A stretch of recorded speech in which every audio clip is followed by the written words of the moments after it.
An update now on a Digging Deeper report involving a convicted felon who was recently released from prison. Gary Shepard spent more than half of his life behind bars after shooting at his probation officer at the Tucson Mall. Shepard walked out of the Arizona State Prison in Florence on Valentine's Day, saying he was going to spread love and cooperation to the world. He was released after the Arizona Justice Project and a Tucson attorney made their case to the Pima County Attorney's Office and how he had turned his life around and helped other inmates do the same. The Digging Deeper team traveled to Phoenix, where Shepard is in an intensive outpatient treatment facility, a facility he helped create while behind bars. News 4 Tucson's Lupita Murillo has tonight's update. This location, formerly known as 4 Points by Sheraton, is now a home for people who are re-entering society, either from being in prison or substance abuse. It's called New Freedom. New Freedom is opening doors for 49-year-old Gary Shepard. It's a 90-day intensive outpatient facility. It's also a place he and former inmate Joe Chiappetta talked about creating while both were in prison.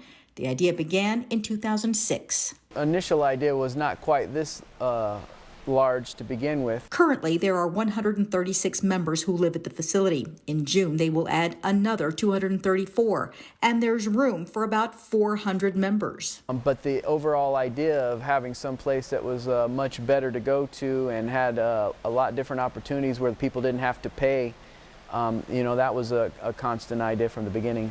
Joe Chiappetta served 18 years and was released 3 years ago and immediately began working towards turning their idea into reality. When we work together like we did in there all those years ago and continue that mission with integrity and helping others, the blessings just keep coming. New Freedom is funded by Medicaid and Medicare. Gary's day consists of behavioral health programs during the day. Different programs going on at night too with the PON, and then there's the yoga class, which I've been helping to teach them. New Freedom also helps them learn how to use computers, manage money, and learn how to use smartphones. When Gary went into prison 30 years ago, he was using a pager. It's all about cell phones and technology and all these apps and all these things you have to know in order to function as a person with emails, and if you've been in prison that long, you have none of those skills. On this day, he was given a 4-hour pass to begin slowly assimilating into society. It's the second one he's received since leaving prison. Joe takes him shopping. Yeah, you need a collar, man. You're like doing this whole Johnny Cash thing all black. What's up with that? Just wearing what fits for now. Okay. Gary will be at New Freedom for another 6 weeks, and then he will continue to help others like he did in prison. Rick Unklesby was the prosecutor who put him in prison 30 years ago and was responsible for his release.